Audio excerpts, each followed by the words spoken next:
तो दोस्तों हमारे हाल ही में एक व्यूअर जो हैं गुजरात से हैं, उन्होंने 10 ऐसे सवाल मेरे से पूछे हैं बैंकिंग इंडस्ट्री से रिलेटेड जो हर बैंकिंग एस्पिरेंट्स के लिए इंपॉर्टेंट है, खासकर उनके लिए जो आरआरबीज की तैयारी कर रहे हैं। सोशल मीडिया पे बैंकिंग को लेकर दो एक्सट्रीम ओपिनियन मिलते हैं। कुछ लोग बोलते हैं banking is the best government job और कुछ लोग बोलते हैं कि banking is the worst government job, पर जो रियलिटी है इन दोनों के बीच में है कहीं पे।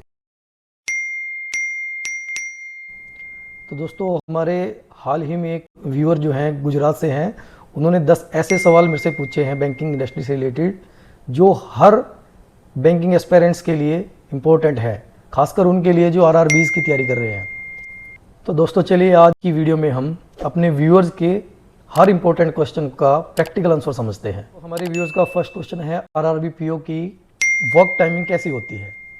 तो टाइमिंग के बारे में अगर हम बात करें तो हर बैंक की टाइमिंग जो है लगभग सेम। ऑफिशियल टाइमिंग है वो 10 से 5 की होती है बैंक की।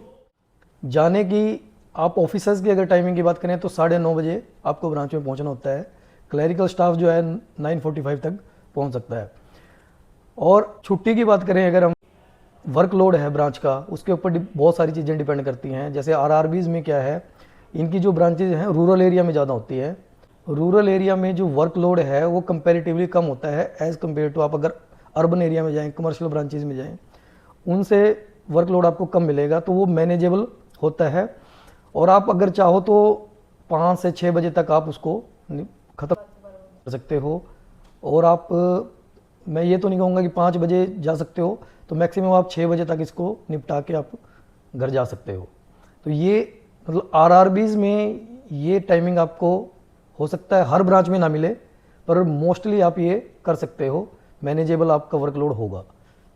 पर इसमें बहुत सारे केस ऐसे होते हैं जिसमें आपको लेट तक रुकना पड़ेगा। जैसे कि हर बैंक में, हर ब्रांच में एक सर्टेन टाइम के बाद एक ऑडिट होता है। उस ऑडिट में आपका ऑडिटर कैसा है, अगर वो जल्दी जा रहा है तो तब तो आप भी जल्दी जा पाओगे, और अगर वो लेट तक काम कर रहा है तो आपको उनके साथ बैठ के आपका जो ऑडिट है वो करवाना पड़ेगा। अभी मैं जो अपनी ऑडिट की बात करूं तो हमने एक 1 नाइट फुल भी लगाई है बैंक में। लगाई एक ही रात है, पर ऐसा नहीं है कि हम हर रोज़ लेट आते थे।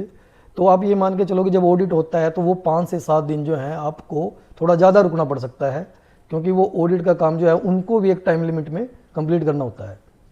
तो और भी आप ये मान के चलो कि जैसे ये स्टैट्यूटरी ऑडिट होता है, तब भी आपको थोड़ा उनके साथ सीएज के साथ बैठ के काम कराना पड़ता है, और भी डेली रूटीन वर्क भी उसके साथ साथ करना पड़ेगा। तो उसमें थोड़ा सा आप लेट हो सकते हो, पर अगर आप डेली रूटीन वर्क में आप कहो तो 5 से 6 बजे तक आप निकल सकते हो। और जो ये रिस्पॉन्सिबिलिटी वाला है, ऑडिट कराने वाला काम है, जो भी आपके सिग्नेचर वगैरह होने हैं, तो क्योंकि officers are responsible for everything. आप अगर क्लरिकल कैडर में हैं तो आप 9:45 पे आओ और 4:45 पे आप जा सकते हो, तो आप क्लरिकल में फ्री हो, उसमें आपको ज़्यादा देर बैठने की ज़रूरत नहीं पड़ती। तो ऑफिसर हैं तो आपके ऊपर रिस्पॉन्सिबिलिटी ज़्यादा है, तो आप हर चीज़ के लिए रिस्पॉन्सिबल हो। तो आपको ऑडिट भी आपको करानी है, कोई अगर क्वेरी है कस्टमर की वो भी आपको सॉर्ट आउट करनी है। उनका क्वेश्चन था वर्क प्रेशर कैसा होता है, कितना होता है। तो नो डाउट आपको बैंकिंग इंडस्ट्री में प्रेशर देखने को ज़रूर मिलेगा। अब हर किसी को कोई भी काम करना है तो लोन्स की रिक्वायरमेंट होती है, तो उसके लिए आपको शायद प्रेशर ना झेलना पड़े, क्योंकि ईजिली जो है आपके पास लोन के लिए कस्टमर आते हैं, डिपॉजिट के लिए भी आपके पास कस्टमर्स आएंगे।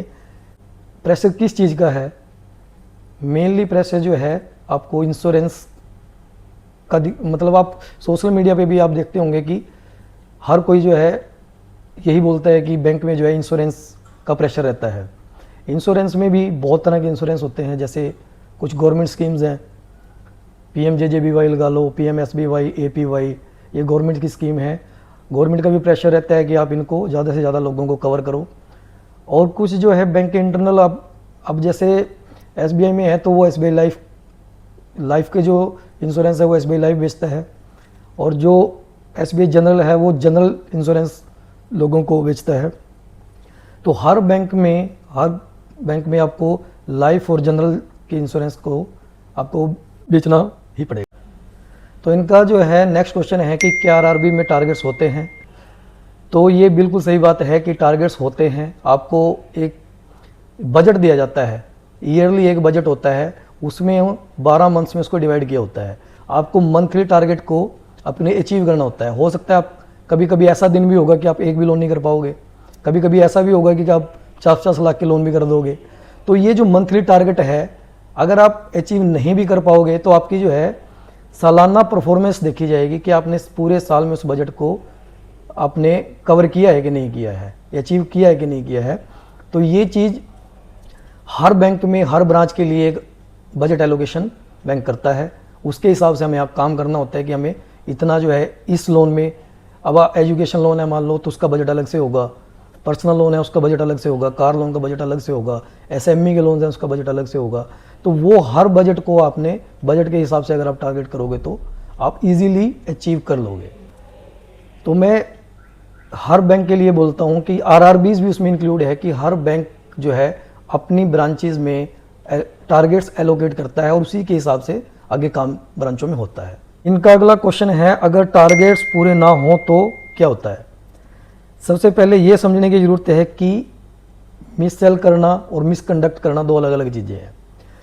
आप जो है, आपको एक टारगेट दिया गया है, आपका हर मंथली जो है मैनेजमेंट रिव्यू करती है, आपने उस मंथ में कितना काम किया। अगर मान लो जैसे आपका 50 लाख का टारगेट है इस मंथ का पर्सनल लोन का, पर्सनल लोन करने आपने 50 लाख के, अगर मान लो आप 20 लाख ही कर पाए तो ये ज़रूरी नहीं है कि आप हर मंथ का टारगेट हर मंथ ही पूरा कर दोगे, नहीं। उसमें क्या होगा, आपकी जो मैनेजमेंट है आपके साथ बैठ के रिव्यू करेगी कि आपने एफर्ट कितने किए हैं, उसमें से कन्वर्ट कितने हो पाए हैं और आपने आगे की क्या स्ट्रेटजी आप अपना रहे हो।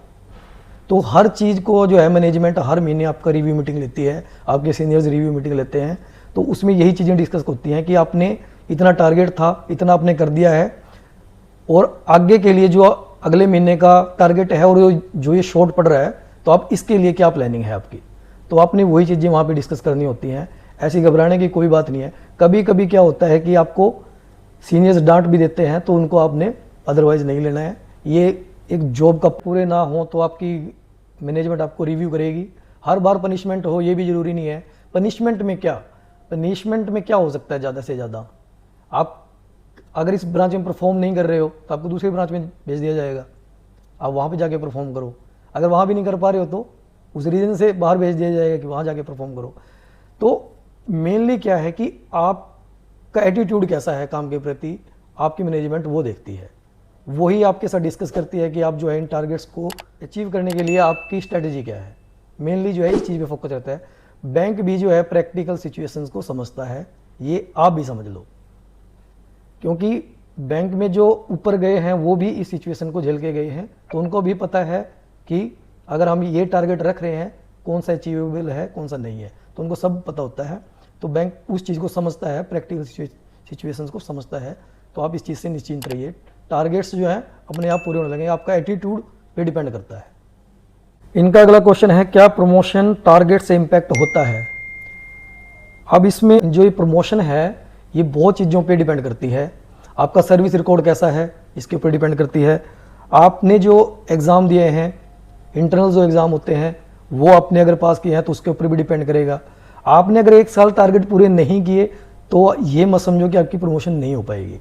उसमें जो है आपका 3 या 4 साल का रिकॉर्ड देखा जाता है कि अगर आपको जो टारगेट दिए गए थे आपने 1 साल पूरे नहीं कर पाए तो कोई बात नहीं। आपने अगर 4 से 5 साल अगर टारगेट पूरे नहीं किए तो हो सकता है आपका प्रमोशन ना हो, पर ऐसा नहीं हो सकता कि अगर आप मेहनत कर रहे हो, आप कोशिश कर रहे हो और वो टारगेट्स पूरे नहीं होंगे। टारगेट्स भी ऐसे होते हैं जो अचीवेबल हों। ऐसा नहीं है कि आपको नॉन अचीवेबल टारगेट दे दिए जाएंगे और आपसे हो ही नहीं पाएंगे, नहीं, ऐसा नहीं होता। तो आपको जो टारगेट्स दिए जाते हैं वो अचीवेबल होते हैं और आप अचीव कर सकते हो उनको। आपका एटीट्यूड पॉजिटिव होना चाहिए बस।